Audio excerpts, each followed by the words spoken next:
जय जय नमोस्तु नमोस्तु नमो ओरियंताणं नमो सिद्धाणं नमो वायुयाणं नमो वृक्षाय स्वभाव मंगलम भगवान वीरो मंगलम गौतमो गणी मंगलम कुंदकुंदाद्यो जय धर्मोस्तु मंगलम सर्वमंगल मांगल्यम सर्वकल्याणकारकं प्रदानं सर्वधर्माणां जय जय उषा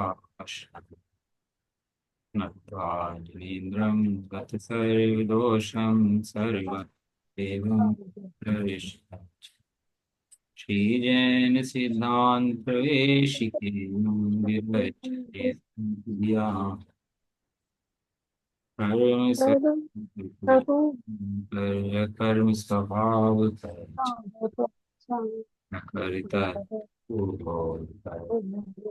भय सिद्ध कमान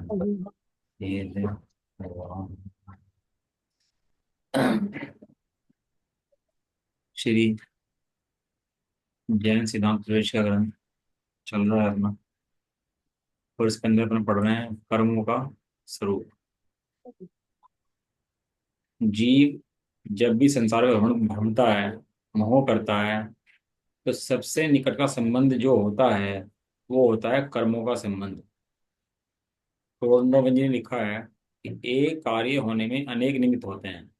कोई भी कार्य होता है उसमें अनेक निमित्त कारण होते हैं। जीव का मोह है, ये बात तो ठीक है, लेकिन उस मोह के अंदर कारण कौन है? क्यों बनता है मोह इसका? वास्तव में जीव अपने को भूलता है, अपनी पर्यायों में अपने स्वभाव को भूल जाता है, तो उसका संसार बनता है। लेकिन ऐसा भूलने से उसको बाहर में कुछ मिलता है, उसको बोलते हैं कर्म। अपना स्वभाव भूल जाता है ना, तो बाहर में जो बंधन होता है, उसको जो सजा मिलती है, वो सजा किसकी मिलती है? वो सजा ज्ञान की। आदिनाथ भगवान ने जिस समय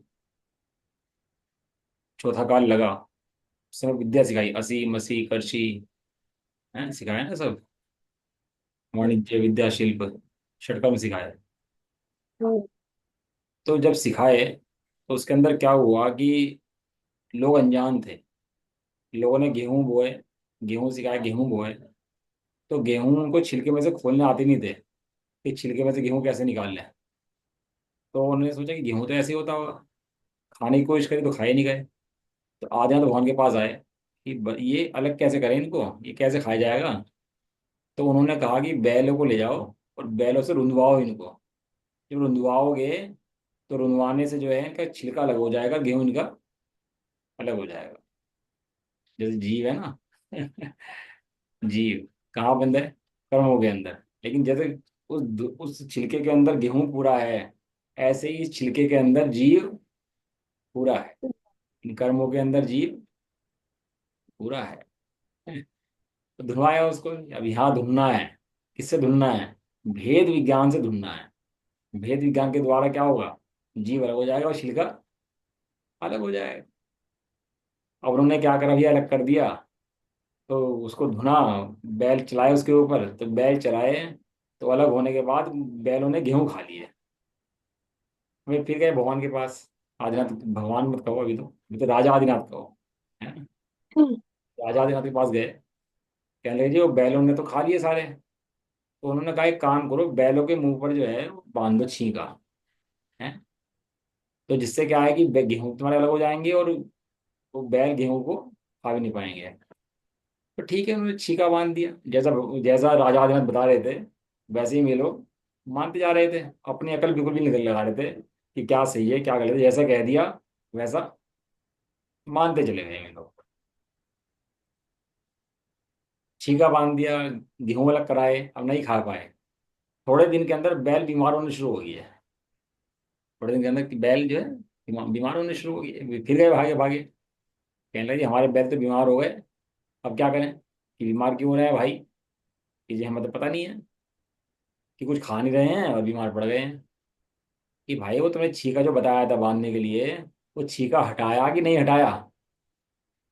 कहने लगे हटाने हटाना भी था वो, हमें तो पता नहीं था इस बात का कि उसको हटाना भी है तो कह रहे छीका तो हमने हटाया नहीं। कहने लगे भाई छीका हटाओ, जिससे वो लोग कुछ और घास खा लेंगे, कुछ और खा लेंगे, लेकिन छीका तो हटाना पड़ेगा ना उनका। बेचारे भोले भगत थे, तो हटा दिया। अब जितनी देर उनके ऊपर मुंह पे छीका बंधा रहा, उतनी देर उनको भोजन नहीं मिला, ये भूखे रहे। और उसके फल में आदि भगवान को फिर आहार नहीं मिला 6 महीने तक, है ना, उनको आहार नहीं मिला 6 महीने 7 दिन तक। देखो, दूसरा आदमी जीव भूखा रहा, उसकी वजह से उनका शरीर भूखा रहा, उनको आहार की विधि नहीं मिली। मुनि आदिनाथ को आहार की विधि क्यों नहीं मिली? क्योंकि वो भूखा रहा था वहां पर। आघाती कर्म कैसे हैं कि किसी के शरीर में वेदना करोगे तो तुम्हारे शरीर में वेदना होगी, किसी के शरीर का घात करोगे तो तुम्हारे शरीर का घात होगा। इसका नाम है आघाती कर्म। किसी कुत्ते के टांग पे हमने डंडा मार दिया, पत्थर मार दिया फेंक करके, टांग टूट गई उसकी, तो अब क्या होगा? तुम्हारी भी टांग टूट जाएगी। तुम्हें को डंडा मारेगा तो तुम्हारी भी टांग टूट जाएगी। तुमने शरीर को घात करा दूसरे के, तुम्हारे भी क्या हुआ, शरीर का घात हुआ। आप किसी को गुरु में गाली दी तो क्या होगा? बड़ा भयंकर गणित है, मतलब कि समझ में आ जाए ना जीवों को तो वास्तव में कमाल हो जाए। जीव तो इतने ही को धर्म समझते हैं। गाली मत दो, अच्छे से बोलो, अच्छे से रहो, अच्छा खाओ, अच्छा पियो, मात्र इसको क्या समझते हैं? धर्म। इसको धर्म समझ लेते हैं। लेकिन ये घाती कर्म है, ये घाती कर्म की तो बात ही नहीं हुई अभी। अभी तो अपन लोग किसकी बात कर रहे हैं? घाती कर्म होगी। अब तूने पराई निंदा करी, दूसरे की प्रशंसा करी, तो कौन सा गोत्र बंधा था? अपनी प्रशंसा और दूसरे की निंदा करी, तो कौन सा कर्म बंधा? नीचे गोत्र। नीच गोत्र कर्म बंधा था। अपनी अपनी प्रशंसा करने से और दूसरे की बुराई करने से। निंदा करने। अब बताओ कौन नहीं मान रहा नीच गोत्र? अब क्या हुआ उसके अंदर की पराई निंदा करी थी तो इसका शरीर का गोत्र नीच हो गया। अब शरीर काला है, शरीर गोरा है, शरीर अच्छा है, शरीर सुंदर है, ये तो शरीर के रूप तो रूप हैं। किसके रूप हैं सर? शरीर के। क्यों हुए शरीर के रूप ऐसे? क्योंकि तूने किसी को शरीर को ऐसा कहा था, किसी के शरीर को ऐसा चिढ़ाया होगा, किसी को कुछ बताया होगा, तो उससे तेरा शरीर खराब हो गया। अब जो मिथ्या दृष्टि है, वो दूसरे को भी शरीर देखता है और अपने को भी शरीर देखता है, तो दुखी हो जाता है। जो दुखी होता है ना, इसका नाम है घाती कर्म। क्या बताया? जो दुख दुख है ना, ये दुख क्या है? हम्म। घाती कर्म। आघाती कर्म जब ही तक दुख देते हैं जब तक मोह साथ लगा हुआ है। जहां मोह साथ नहीं होता तो आघाती कर्म दुख भी देने में समर्थ नहीं होता। हम्म? नरक गति का जीवा शरीर है, देवगति का जीवा शरीर है, मतलब कौन सा कर्म है? घाती की अघाती? आघाती। कौन? आघाती है। हाँ, शरीर मिला नाम कर्म से। घाती कर्म के होते हैं शरीर। अभी देव का शरीर है, देव का शरीर अच्छा है, नरक का शरीर बुरा है। और ये जो अच्छी बुरी कल्पना जो तेरी उपजी ना, ये मोह से उपजी है। वहां सारा पुतगली तो है। ये शरीर क्या है भैया? ये शरीर क्या है? कंकाल ही तो है, ये कंकाल है। क्या है आप देख लो आप, कंकाल में इसमें क्या दिखता है? हड्डियां देख लो आप, दांत देख लो, नाखून देख लो, सब हड्डियां, तो अंदर क्या है इसके? कंकाल ही तो है। और इस कंकाल को समझते हैं कि मैं हूँ। कंकाल लगता है ना ऐसे ही, जैसे मैं ही तो हूँ ये कंकाल, ये और थोड़ा ना है। अब कंकाल की हारी है, बीमारी है, कुछ चाहे चलता है फिरता है, कैसा लगता है? जैसे मैं चलता हूँ। कौन चलता है? उद्गल। कंकाल। और ये अपनी कंकाल नहीं है, अपने जो कुटुंबीजन है, बच्चे हैं, माता पिता हैं, सबका शरीर क्या है? कंकाल। ऐसी बात मत क्या करो आप हमें कह लो जो कहना हो। ये बच्चों को और माता पिता को मत कहा करो आप, ये ना आपकी अच्छी बात नहीं है। कभी मुर्दा कहोगे, कभी कंकाल कहोगे, कभी जड़ कहोगे, आप हमें कह लो जो कहना। लेकिन बच्चों के बारे में मत कहा करो, माता पिता के बारे में मत कहा करो, भाई के बारे में मत कहा करो, हैं? क्या करें भाई, यहाँ सब कंकाल घूम रहे। ये सब है क्या है? सब कंकाल है, सब मुर्दा है। और जो बुद्धि मुर्दे में लगी, वो बुद्धि भी मुर्दा जैसी हो गई है। अरे, अरे तू सुन अरे तू सुन जड़मती, भ्रम्यो चौगति, चौगति में हलचल है। बारह बावरा है ना नैसुख दास जी की, उसमें है। तू भ्रम्यो, अरे जड़मती। कर्म जड़ है कि जीव है? जड़ है। कर्म जड़ है, जड़। और लगते कैसे हैं? इसने मुझे ऐसा कहा है, हम ऐसा हो गया, हमने खा लिया, हमने सो लिया, हमने पी लिया, ऐसा ऐसा लगता है ऐसा मेरे ही साथ घटनाएं घट रही हूँ और ये मैं ही हूँ। लगता है ऐसा है क्या? कंकाली तो है। आप देखो पुराने जो कंकाल होते हैं ना, धरती में गड़े होते हैं, निकलते हैं, वे भी ऐसे ही कभी अपने को शरीर मान रहे थे, जीता जागता, और जब भी कंकाल था ना, उसको भी ऐसा लग रहा था कि जैसे मैं ही कर रहा हूँ सब कुछ। वो 200 साल पहले हमारे पूर्वज होंगे, बाबा परदादा सब होंगे, तो क्या लग रहा था उनको? ये तो अब स्वामी जी की कृपा से ऐसा काल आ गया कि अपन लोगों को दिखता है कि भैया मैं जीव द्रव्य हूँ और पुद्गल द्रव्य भिन्न है। कैसा लगता था? मैं ही खा रहा हूँ, मैं ही कमा रहा हूँ, मैं ही चल रहा हूँ, मैं ही घूम रहा हूँ, मैं ही फिर रहा हूँ, सब मेरी ही क्रियाएं हो रही हैं, मैं ही सब कुछ हूँ। कैसा लगता होगा बताओ? और एक एक कर्म के उदय के अंदर ये दिखाया, ये सब किसका उदय है? ये सब कर्म का उदय। कर्म। कर्म का उदय है। लेकिन ऐसे कर्मों के उदय को कर्म का उदय ना देखता हुआ उसको निज रूप करता हुआ है। ये पुद्गल जो है मंदिर चला गया तो कैसा लगता है? मैं मंदिर गया। ये पुद्गल दुकान चला गया, कैसा लगता है? मैं दुकान गया। इस पुद्गल सो गया तो कैसा लगता है? तो बहुत भेद विज्ञान है भैया यहाँ पर। देखो, पहला भेद विज्ञान कुटुंबादि से, जो भाई पदार्थ है ना, ये जितने भी मकान दुकान सब हैं, इनसे पहला भेद विज्ञान इनसे, ये न्यारे आत्मा न्यारा। दूसरा भेद विज्ञान शरीर से, शरीर न्यारा आत्मा न्यारा। तीसरा भेद विज्ञान कर्म से, कर्म न्यारे आत्मा न्यारा। चौथा भेद विज्ञान राग से, जो मेरी पर्याय में उठने वाला राग है, राग न्यारा और मैं न्यारा। राग भी न्यारा। यहाँ भाई साहब, जैसे स्फटिक मणि में डांट लगा दो लाल रंग की, तो स्फटिक मणि दिखती है लाल, तो लाल न्यारा है, स्फटिक मणि न्यारी है। ऐसे राग न्यारा है और मैं न्यारा। मैं राग नहीं करता। राग कर्म की उत्पत्ति से आता है, मोह कर्म से आता है राग। जीव का स्वभाव राग नहीं है। जीव का स्वभाव तो ज्ञान है। जीव का स्वभाव क्या है? ज्ञान। राग कर्म जीव का स्वभाव नहीं है। जैसे स्फटिक मणि में डटक से मलिनता आई है, हम्म, पानी के अंदर लाल रंग गेल दो तो पानी कैसे रंग का हो गया? लाल। लाल। लाल नहीं होगा भाई। लाल। अभी उसका वेपोराइज कर दो उसको, और वेपोराइज कर पानी बनाओ, दोबारा पानी बनाओ, तो लाल कहीं नहीं दिखाई देगा आप उसके अंदर। दीवार के ऊपर लाल पेंट कर दिया आपने, दीवार कैसे रंग की हो गई?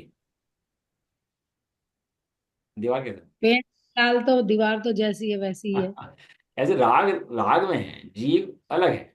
चौथा भेद विज्ञान, राग अलग है और जीव अलग है। अगला भेद विज्ञान, 5 नंबर, पर्याय जीव की, जो पर्याय मेरी उठती हैं घटती बढ़ती हैं मेरी ही हैं। ये घटने बढ़ने वाली हैं और एक समय की हैं, रुकने वाली नहीं है, चली जाती हैं। वो पर्याय न्यारी और मैं न्यारा। और अगला भेद विज्ञान, ये जो गुण है ना मेरे अंदर अनंत, कितने हैं? अनंत। गुण अनंत है लेकिन मैं एक हूं। गुण भेद न्यारा और मैं न्यारा। न्यारा। 6 भेद विज्ञान है सबके अंदर। एक तरफ आत्मा आया, दूसरी तरफ दूसरी चीज आई। एक पक्ष क्या आया इसके अंदर? आत्मा। सबके अंदर आत्मा आया, लेकिन वो दूसरा पक्ष बदला है, लेकिन आत्मा चेंज नहीं हुआ आखिर तक भी। ये मैंने व्यवहार ने पढ़ा दिया आपको इन 6 चीजों के अंदर पूरा का पूरा। सद्भूत, असद्भूत, उपचरित, अनुपचरित, सारा व्यवहार ने पढ़ा दिया आपको इसके अंदर। ये कर्म कौन से नए से हैं जीव के, बताओ? कौन बताएगा? जो कहा जीव के हैं, कौन से नए से? कौन बताएगा? फटाफट बताओ जल्दी। कोई नहीं बता रहा? परम। सद्बुद। उपचरित सद्भूत से। हाँ, बहुत बढ़िया। ऐसा होना चाहिए। उपचरित सद्भूत ने उपचरित असद्भूत ने ऐसे, सद्भूत ने असद्भूत। सद्भूत वो होता है जो मेरी सत्ता के अंदर हो, ज्ञान दर्शन पर्याय, वो सद्भूत है। लेकिन मेरी सत्ता से न्यारा है वो कर्म, जिसमें अत्यंत भाव है। कर्म और मेरे अंदर कौन सा भाव है? अत्यंत तो असद्भूत हो गया। लेकिन जैसे जैसे ये शरीर मकान अलग है ना, ऐसे कर्म अलग नहीं है, कर्म मेरे साथ चलता है। तो इसको बोलते हैं अनुपचरित। अनुपचरित असद्भूत व्यवहार नहीं लगेगा इसके अंदर, कर्म के अंदर। लेकिन मेरी सत्ता के अंदर नहीं है ना, अत्यंत भाव है ना, ये साथ में है। एक समय के लिए साथ में है, तो इसलिए बोलते हैं इसको अनुपचरित असद्भुत व्यवहार नहीं। अब है तो है ही, क्या कर सकते हैं उसके? ऐसा। दर्शन मुहूर्त क्रम है, चारित्र मुहूर्त क्रम है, अनंतानुबंधी है, प्रत्याख्यान है, प्रत्याख्यान है, संजलन है। ये समझ लो एक तोता है पिंजरे के अंदर, और पिंजरे के अंदर तोते का पिंजरा खोल दिया है। अब तोते को लगा कि भैया खुल गया है, और पिंजरा खुला हुआ है। तो ये जो खुला हुआ पिंजरा है, तोता अंदर ही बैठा, ये बाहर नहीं निकला।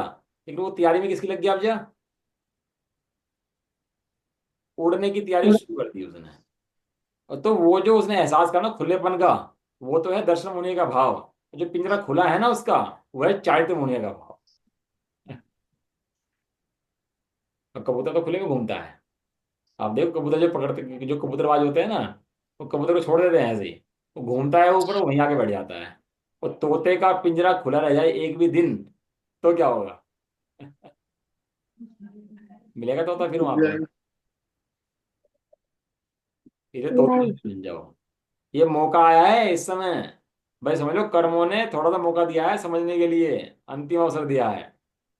दौड़ समझ सुन चेत सयाने, काल प्रथा मत खोवे, यह यह नर नर भक्त हाँ। कठिन है, जो सम्यक नहीं होवे। हाँ, इसलिए मर पच के भी सम्यक्त प्राप्त करो, क्योंकि सम्यक्त नहीं मिला तो ये भव भी ऐसे ही फिरी खोटी बात चला जाएगा, और अनंत भव में मिलने वाला नहीं है, निगोद में चला जाएगा जी। एक तरफ अनंत भव के दुख हैं, अनंत काल के निगोद के दुख भरे पड़े, और एक तरफ मोक्ष का अनंत काल का सुख है। अब चॉइस जीव की है, कहाँ जाना चाहता है, कौन सी ट्रेन पकड़ना चाहता है, निगोद की या मोक्ष की। अब भी समय ऐसा गवाता है तो भैया इसका तो कोई हो सकता फिर नहीं। इसलिए कर्म का उदय मेरे से नहीं आ रहा है, कर्म का उदय आएगा, उसे भिन्न देखो और अपने को भिन्न देखो। तो कर्म के उदय कितने प्रकार के होते हैं वो यहाँ पढ़ाया जा रहा है आप लोग। एक एक कर्म के उदय से भिन्न देखो अपने आप। इसके अंदर अपन लोग आगे तो अंतराय कर्म के कितने भी हैं, कोई क्वेश्चन पूछना आप लोगों को किसी के संबंध में, कोई पुराना क्वेश्चन किसी का हो? चले आगे।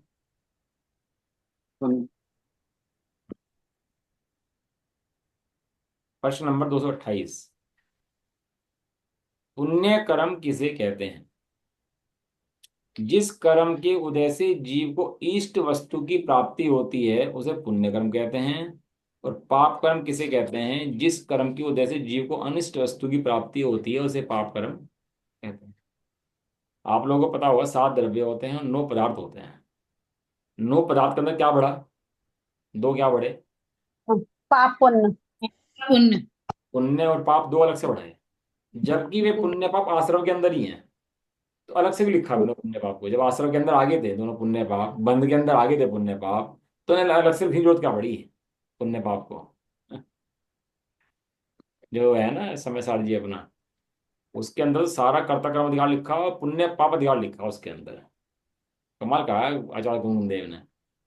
जीव की शांति भ्रांति पुण्य पाप के अंदर ही है, पुण्य को भला जानता है और पाप को बुरा जानता है। और ये अपन लोग की समस्या नहीं है, ये पूरी दुनिया की समस्या है। और पुण्य कर्म की परिभाषा पढ़ोगे आप इसके अंदर, जिस कर्म की वजह से इष्ट वस्तु की प्राप्ति होती है। क्या प्राप्त होता है इसको? इष्ट वस्तु। इष्ट वस्तु की इष्ट प्राप्ति। वस्तु माने मनचाही वस्तु। किसी को कोई अच्छी चीज अच्छी लगती है, किसी को कोई चीज अच्छी लगती है। अब आपको लगता है गर्मी है तो बारिश हो जाए, या चींटी घूम रही है एक, उसे लगता है बारिश होगी तो वह सब उड़ जाएगा। अब एक चीज एक के लिए अच्छी और एक के लिए बुरी है। कोई चाहता है, किसान चाहता है कि बारिश हो जाए, कुम्हार चाहता है कि बारिश ना हो, क्योंकि बारिश होगी तो सारे उसके बर्तनों क्या होगा, उसके जो सब बनाए हैं सब क्या हो गए, सब गल जाएंगे। जब फसल पक जाती है तो किसान चाहता है बारिश ना हो, है, और न गर्मी पड़ रही है तो कोई चाहे कि बारिश हो। तो एक वस्तु कभी इष्ट होती है, किसी के लिए अनिष्ट होती है। और अपने लिए भी कोई वस्तु कभी इष्ट होती है कभी अनिष्ट होती है। अब गर्मी आ गई ना, लिहा पड़ा दें तो, जैसे लिहा को चिपक के फिर रहा था अभी 2 महीने 3 महीने पहले, लिपटा हुआ घूम रहा था, और अब उड़ा दें इसको तो क्या क्या होगा? रात को लिटा दें पूरी रात, गारंटी दे प्राणी दिखेंगे, चिंता मत करो और रात को उड़ के सोना है, तो क्या होगा? इष्ट है कि अनिष्ट? द्रव्य क्षेत्र काल भाव के हिसाब से, प्रत्येक जीव के हिसाब से, क्षेत्र के हिसाब से, काल के हिसाब से, अपने भाव के हिसाब से, ये पुण्य पाप जीव के बदलते रहते हैं। लेकिन जब जिसको जो इष्ट लगे वो पुण्य, और जब जिसको जो अनिष्ट लगे वो पाप।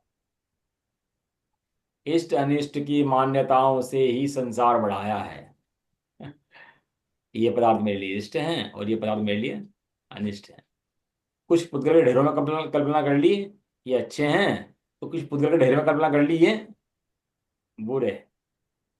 और जिनमें कल्पना करिए मिलते हैं इष्ट तो अच्छा लगता है, और वे दूसरे नहीं मिलते तो इसको कोई बुरा लगता है। इसलिए आर्त ध्यान के 4 भेद।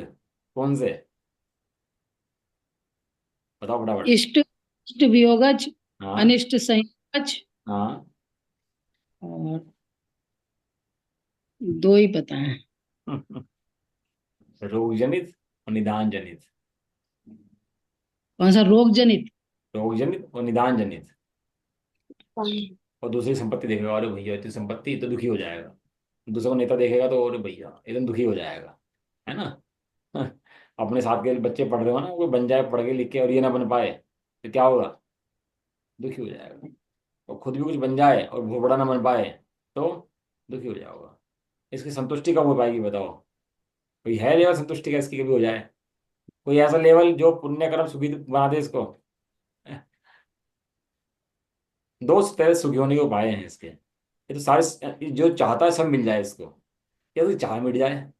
दो में से एक रास्ता मिलेगा। या तो जो भी चाह रहा है वो पूर्ति होती रहे, होती रहे, होती रहे, और मिटे ही नहीं, कभी अनंत काल तक ऐसे चलता रहे बस। जो चाहे वो मिल जाए, जो चाहे वो मिल जाए। एक तरीका तो ये है। और एक तरीका ये है कि चाह ही मिट जाए। एक व्यक्ति होता है करोड़पति में, अगर हम गाँव से आए तो सोचा कि 1000 2000 रुपये होंगे तो बहुत होंगे। 10,000 रुपये मिल गए, फिर लाख भी मिल गए, फिर 10 लाख मिल गए, करोड़ मिल गए। अब संतुष्टि का लेवल कहाँ तक जाएगा बताओ?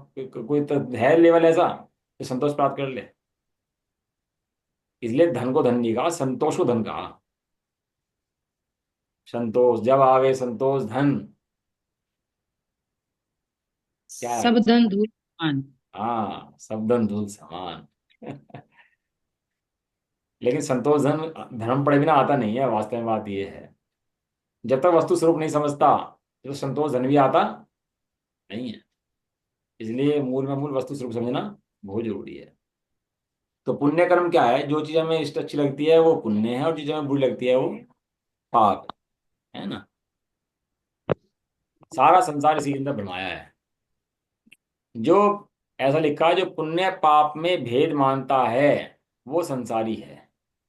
पुण्य पाप में भेद माने सो संसारी। यानी कि पुण्य पाप एक है। पाप तत्व तो पाप हैं, कहे सभी जन लोए। पुण्य तत्व भी पाप है, कहे ज्ञानी जन कोय। पाप को दुनिया पाप मानती है। अभी इन्होंने हिंसा कर दी ना, पुलवामा में अटैक कर दिया। अब सब उसके वो बहुत विरोध में दंगा मचा हुआ है बहुत, कि भैया इन्होंने गलत करा है, हैं? और हमारी सेना अटैक करी है उनके ऊपर, वही मार रहे हैं। तो यहाँ कहते हैं कि ये तत्व भी, पुण्य तत्व भी पाप है। कहते हैं ऐसा कैसे हो जाएगा भैया, ये तो अच्छा काम कर रहे हैं। कि भैया अच्छा काम तो है कि हिंसा की जरूरत ही ना पड़े, वो अच्छा काम है। वो हिंसा करें, हम आत्मरक्षा में हिंसा करें। अब मुनराज नहीं करते आत्मरक्षा में हिंसा अपनी। मुनराज के ऊपर अटैक करे तो मुनराज अटैक करते हैं उसके ऊपर। अच्छा, मुनराज हिंसक है कि अहिंसक है? हाँ, ये सब। बताओ। परम अहिंसक आचरण। परम अहिंसक आचरण तदपि बने महावीर। तो ऐसा आचरण उनका है कि वो परम अहिंसक हैं। उनको प्रतिकार भी नहीं करा किसी का। किसी हिंसा भी कोई कर रहा था, कोई आक्रमण कर रहा था, तो उसका प्रतिकार नहीं करा, उसे बोलता है अहिंसा। लेकिन यहाँ क्या है कि हम पाप कर्म को तो पाप समझ लेते हैं, सब जो भी पाप करता है उसके पाप समझ लेते हैं। ये पुण्य करता हुआ जीव जिसकी दृष्टि आत्मा के ऊपर नहीं है। क्या कहा पूरा सेंटेंस? पुण्य करता हुआ जीव जिसकी दृष्टि आत्मा पर नहीं है। हाँ, दो जीव है। एक जीव वो है जो पुण्य कर रहा है, जिसकी दृष्टि में आत्मा है। एक पुण्य करता हुआ वो जीव है जिसकी दृष्टि में आत्मा है ही नहीं, जिसे कहते हैं व्यवहाराभासी। अब बताओ कौन कहे कि ये पाप कर रहा है? पाप कर रहा है मतलब अपना अनिष्ट कर रहा है, अपना बुरा कर रहा है? कौन कहे इसको? ये बाह्य वस्तु को इष्ट समझ लेता है कि बाह्य धन संपत्तियां प्राप्त हो गई, पुत्र प्राप्त हो गया मेरा। अब मंदिर में मन्नतें मांग ली, मुझे पुत्र दे दो। भगवान तो ब्रह्मचारी हैं, अब भगवान से पुत्र मांग रहा खड़ा होकर के। तो पहचानता ही नहीं है कहाँ क्या मांगना है और कहाँ क्या कहना है। बताओ, बावलों की तरह आचरण करता है। धन दे दो, पुत्र दे दो, घर सही कर दो हमारा, फिर छोड़ के बैठ चले गए। इतना करना ही होता तो अपना सही कर लेते, अपना की छोड़ दे। ये सोचता है भगवान कुछ कर देंगे, तो भगवान से मांगता फिरता है फिर इसके बाद। बाहर की वस्तु को इष्ट मानता है, लेकिन पता है आपको इष्ट कौन होते हैं? परमेष्टि, परम इष्ट कितने हैं? कौन है परमेष्टि? अच्छा। कितने परम इष्ट हैं? हाँ, वैसे बाहर से व्यवहार में पांच हैं, और निश्चय से तो अपनी आत्मा ही परम इष्ट है। पर पंच परमेष्टि, पहले तो व्यवहार की बात कर लें। पंच परमेष्टि अनंत इष्ट हैं, सिद्ध इष्ट हैं, सा आचार्य इष्ट हैं, उपाध्याय इष्ट हैं, और साधु इष्ट है। इष्ट हैं। पंच परमेष्टि हैं। क्यों क्यों? क्योंकि इन्होंने अपनी शरण ग्रहण करी, और इनकी शरण में जाने से अपनी शरण ग्रहण होती है, इसलिए इष्ट हैं। अरहंत सिद्ध आचार्य साधक साधु हैं परमेष्टिपण, सब आत्मा की अवस्थाएं, आत्मा ही है शरण। आत्मा ही है शरण। ये पांच पदों के अंदर जितने पांच पद वाले हैं, इन्होंने आत्मा की शरण ग्रहण करी है, इसलिए परमेष्टि है। पंच परमेष्टि में नाम क्यों आया? यदि आत्मा की साधना नहीं करी होती तो परमेष्टि में नाम भी नहीं आता। संयम उसी को होता है जिसके सम्यक होता है। क्या कहा? संयम संयम। उसी के है जिसके सम्यक होता है। हाँ, सही। सम्यक के बिना संयम नहीं होता। कोई सोचे कि सम्यक तो हुआ नहीं, मिथ्या श्रद्धा पर ना सम्यक चाट के फल नहीं लगते। मिथ्या श्रद्धा के बीज पर तो विष के फल लगते हैं, मिथ्या के फल लगते हैं। जिसने अपने को आत्मा जाना, अब वो आत्मा की साधना करेगा। भाई तेरी भूमि तैयार नहीं हुई भी, तू चारित्र कहाँ पे करेगा? चारित्र किसका लेगा जब तेरी भूमि तैयार नहीं है? पहले भूमि तैयार होगी जब तो खड़ा होगा, जब तो बोएगा। ये सम्यक रूपी श्रद्धा के फूस से चारित्र रूपी फल खिलते हैं फिर उसके बाद। अपन बात कर रहे हैं पुण्य कर्म की, कि जिस कर्म के उदय से, कर्म का उदय है ये पुण्य कर्म। क्या है? कर्म का उदय है। तीर्थंकर नाम कर्म की प्रकृति, कल बताया था ना आपको कि जो केवली भगवान है उनके भी चार अनंत गुण हैं, और जो तीर्थंकर केवली हैं उनके भी चार अनंत गुण हैं। दोनों बराबर हैं। बाहर का फर्क है केवल, उनके समोषणादि हैं, उनके समोषणादि नहीं है, सामान्य केवली के। तो क्यों फर्क है? वो तीर्थंकर नाम कर्म का फर्क है दोनों के अंदर। अंतरंग में दोनों के कोई भी फर्क नहीं। गौतम गणधर सिद्ध गए और महावीर स्वामी सिद्ध बने, तो वहां सीनियरिटी जूनियरिटी होगी नहीं होगी? भाई मैं तो महावीर स्वामी था, तीर्थंकर था, भाई तुम्हें गणधर था। तो दोनों दोनों को सीनियरिटी जूनियरिटी वहां पे सिद्ध अवस्था में या सिद्धालय में क्यों लीजिए? नहीं। नहीं होगी। क्यों? आप वैसे यार, वहां तो सीनियरिटी जूनियरिटी नहीं थे, हम भाई भगवान तीर्थंकर थे यार, वो जूनियर थे। गौतम स्वामी गौतम गणधर की गणधर थे में, और दोनों सिद्ध अवस्था में हैं, तो वहां पे थोड़ी तो रहती होगी सीनियरिटी जूनियरिटी। और आदिनाथ भगवान तो बहुत पहले पहुंच गए, तो वो तो और सीनियर होंगे वहां पर। ये जितने सीनियरिटी यूनिटी के फर्क जो होते हैं ना, ये कर्मों की वजह से होते हैं। ये सीनियर जूनियर क्रम बनाता है। जीव तो सब एक समान है, और सिद्ध गति में जाने के बाद वहां सीनियर सीनियर जूनियर नहीं रहते हैं, वहां सब एक समान बराबर हैं। अब वहां आदिनाथ भगवान का साइज बड़ा हो और महावीर स्वामी का साइज छोटा हो, तो भी आनंद में सबके कोई भी फर्क नहीं पड़ता। ऐसा वस्तु स्वरूप जान करके जब समुद्र जीव ग्रहण होता है। तो पुण्य कर्म किसे कहते हैं? हो गए ना अपना, समझ गए? पुण्य कर्म किसे कहते हैं? जिस कर्म के उद्देश्य इष्ट को वस्तु की प्राप्ति होती है उसे पुण्य कर्म कहते हैं। कर्म को उदय आएगा और अपने को जो मन चाहे वो मिल जाएगा, होता है वो सेवा। हम चाह रहे धन में व्यापार में लाभ मिल जाए तो मिल जाता है। हम चाहते हैं हम खेल लें जीत लें तो मिल जाता है। हम चाहते हैं कोई पुत्र की प्राप्ति हो जाए तो पुत्र मिल जाता है। रतन की प्राप्ति हो जाए तो रतन मिल जाता है, हो जाता है बहुत सी बात। ये कोई बड़ी बात तो है नहीं। बाहर में तो बहुत बार पुण्य कर्म को तो आ चुका जीव का, पहली बार तो आ नहीं रहा कोई ऐसा, पहली बार आ रहा हो। लेकिन बहुत कम आता है ना, अनंत काल में किसी का आता है। श्रावकाचार्य में लिखा है, सदाशिव दास जी ने अच्छी लाइन लिखी उसके अंदर। उसमें ऐसा लिखा है कि ये जीव अनंत पर्याय दुख की प्राप्त करने के बाद, क्या लिखा बता रहा हूँ दोबारा से। यह जीव अनंतानंत पर्याय दुख की प्राप्त करने के बाद तब कहीं जाकर एक इंद्रिय जनित सुख की पर्याय प्राप्त करता है। अब समझो आप कि हमने इतनी जो इंद्रिय जनित सुख की पर्याय प्राप्त करी है ना, इसके पीछे अनंत अनंत दुख हो चुके हैं। करोड़ों जीवियाएं करोड़ों वर्षों तक हमारे दुख का वर्णन करें तो कहने में समर्थ है नहीं। लेकिन जीव थोड़े दिन भूलता है, मिलता है, और फिर भूल जाता है कि मुझे कितने दुख प्राप्त हुए थे, मैं कैसे यहाँ तक आया हूँ, कैसे बना हूँ, और कैसे मुझे कल्याण अपना करना है। मेरा पुण्य मस्त हो जाता है, पुण्य तो खत्म हो जाता है, कमाई तो खत्म हो जाती है, और फिर कहाँ चला जाता है? फिर नरक निगोद में दोबारा चला जाता है। क्या टाइम हो गया क्लास का टाइम क्या? आप बता देना क्लास का टाइम है, मुझे मुझे नहीं पता था।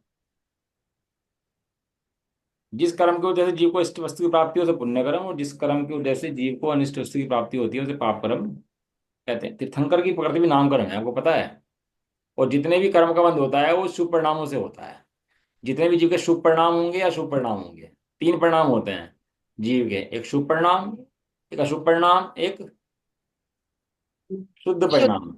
शुद्ध परिणाम, शुभ परिणाम से शुभ कर्म बनता है, अशुभ परिणाम से अशुभ कर्म बनता है, शुद्ध परिणाम से शुद्ध पर बनते, शुद्ध कर्म से कर्म बनते, वितरागता प्रकट होती है। शुद्ध परिणाम से कर्म से छूटता है। मुंचति, मुंच धातु, वो छूट जाता है कर्म से, अलग हो जाता है कर्म से। किस परिणाम से वो अलग होता है? वो अपने शुद्ध परिणाम से। शुद्ध परिणाम माने अपनी पर्याय में आत्मा बैठ गया, अपने को आत्मा देखना, अपने को आत्मा तिष्ठना बैठना है, उसका नाम शुद्ध परिणाम है। और शुभ कार्य करना, पांच पाप छोड़ना, उसका नाम शुभ भाव है। और पांच पापों में लगना, उसका नाम शुभ। अशुभ। अशुभ भाव है।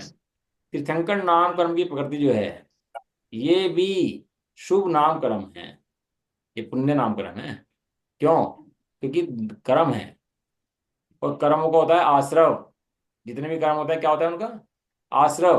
और होता है बंध, और होता है संवर, और होती है निर्जरा। ऐसा। और पूर्ण मुक्ति का नाम मोक्ष है। ये भी आश्रव होता है। आश्रव माने आश्रव दुक्कार घनेरे। जितने भी कर्म हैं ये सब आश्रम है, और सब जीव को दुक्कारी ही हैं। पुण्य हो चाहे पाप, हमें लगता है पुण्य सुखकारी है और पाप दुखकारी है, जबकि दोनों ही कर्म दुख के हेतु हैं। ऐसा। चलो आगे चलते हैं। घाती कर्म किसे कहते हैं? जो कर्म जीव के ज्ञान आदि अनुजीवी गुणों का को घातते हैं उन्हें घाती कर्म कहते हैं। सामने आ रहा है आप लोगों के? नहीं आ रहा? नहीं यार। नहीं आ रहा अभी। अब आ गया? अब आया नहीं आया? आगे आ आगे। गया। नहीं। अरे सब लोग आगे यार क्वेश्चन आगे। बनाए। अब आया। प्रश्न नंबर दो सौ अब आया। तीस घाती कर्म किसे कहते हैं? जो कर्म जीव के ज्ञान आदि गुणों को घातता है, घातते हैं, उन्हें घाती कर्म कहते हैं। घाती मतलब घाते। घाते माने खत्म कर देनी, या घातने का मतलब खत्म करना नहीं है। घातने का मतलब ढकना है। घातने का मतलब क्या है यहाँ पर?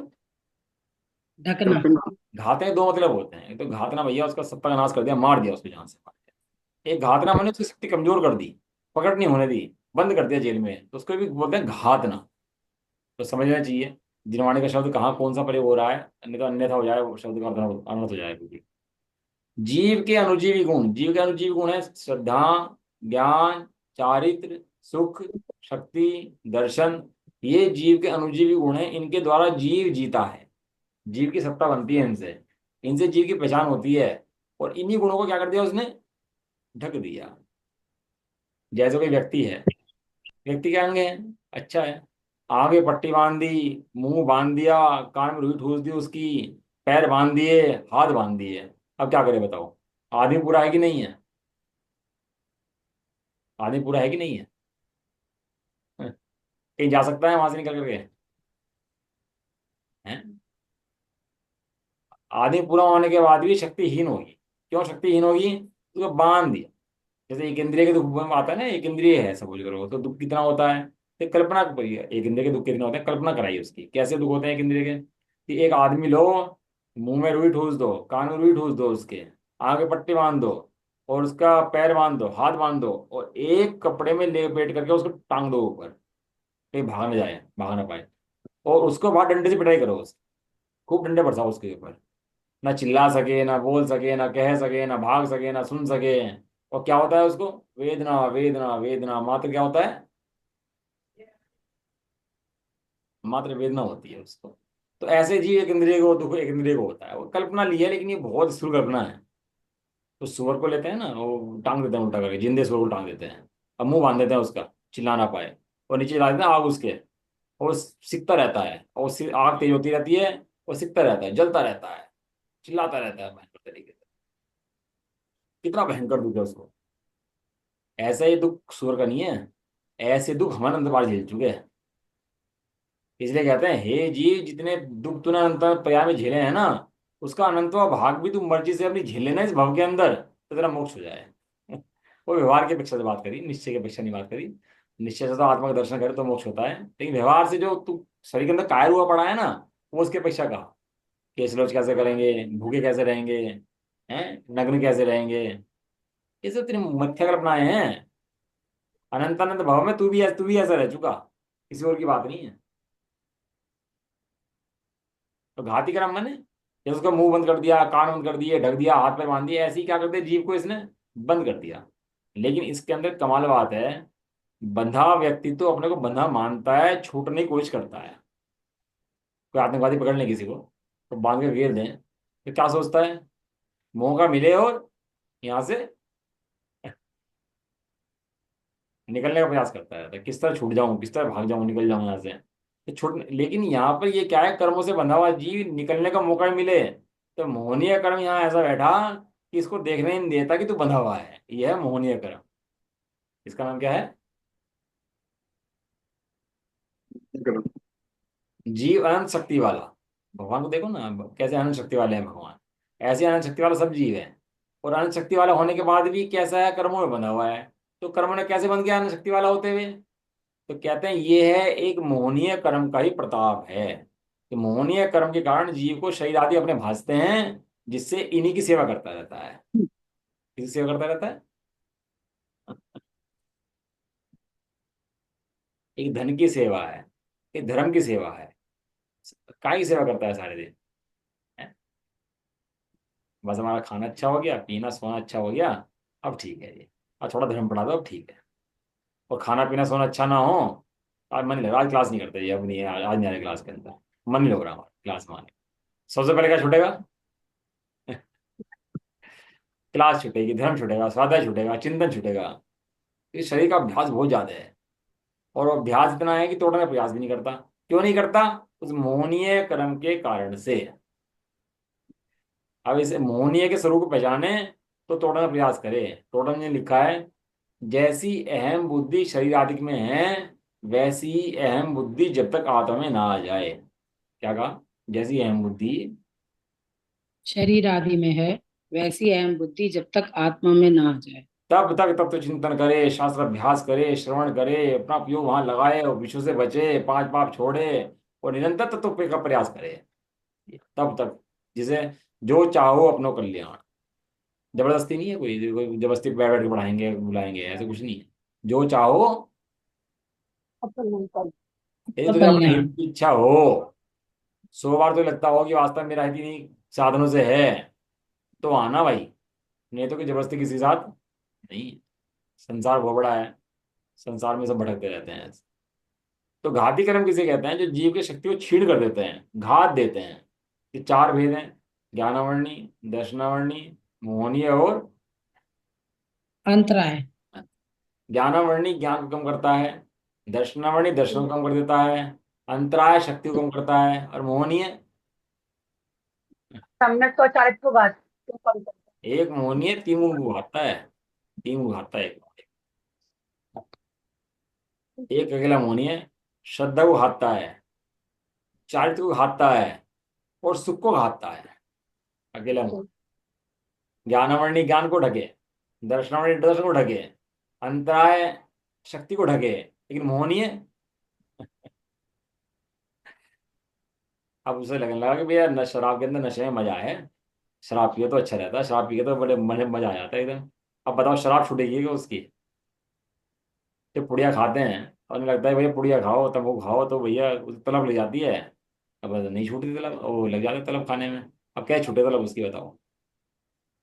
क्या छोड़े वो? बीड़ी सिगरेट शराब ड्रग्स, एडिक्शन हो गया उसको ड्रग्स का, कैसे छूटे अब? ये है मोह का खेल सारा सारा। श्रद्धा विपरीत कर दी, चारित्र विपरीत कर दिया, और सुख विपरीत कर दिया, तीनों को विपरीत कर दिया। अब जी अपने गुणों को पहचाने, शक्ति को पहचाने, तिनका भाव का उपाय करे, और घाती कर्म के अभाव से प्रकट होने वाले चार गुण कौन से? किससे? घाती कर्मों के अभाव से प्रकट होने वाले गुण कौन से हैं? अनंत दर्शन, अनंत सुख, अनंत जीव, अनंत ज्ञान, अनंत अनंत ज्ञान। अनंत दर्शन, अनंत ज्ञान, अनंत सुख, अनंत वीर्य, और अवघाट परमावघाट सम्यक्त। ये भी तो है ना। ये सब किससे पकड़ हो जाते हैं? ये सब एक इन घाती कर्म के भाव से पकड़ हो जाते हैं जो अरहंत ने करा है। तो अरहंतों ने कैसे करा है, उनसे उनकी विधि सीख है। था कि उत्तम क्षमा पे अचंबा मोह को आवे, किस विधि कीने कर्म चक्षु। अब उनसे कर्म के भाव की विधि सीख ले आप। समय हो गया क्या भाई? हाँ, समय हो गया आपका, है ना। तो घाती कर्म किसे कहते हैं? जो जीव के ज्ञान आदि अनुजीवी गुणों का घात करता है। तो जीव के ज्ञान ज्ञान गुण कौन से होते हैं, और अनुजीवी गुण कौन से होते हैं, और कर्म कौन से होते हैं, और कैसे घातते हैं, और कैसे प्रकट होते हैं, उनके भाव की विधि क्या है, ये सब सीखो और संसार से निकलने की तैयारी अपन लोग करें। ठीक है। निज निधि निज में बताई। अनंत उपकार के लिए दुनिया मणि माँ को वंदना सच। नो बणो।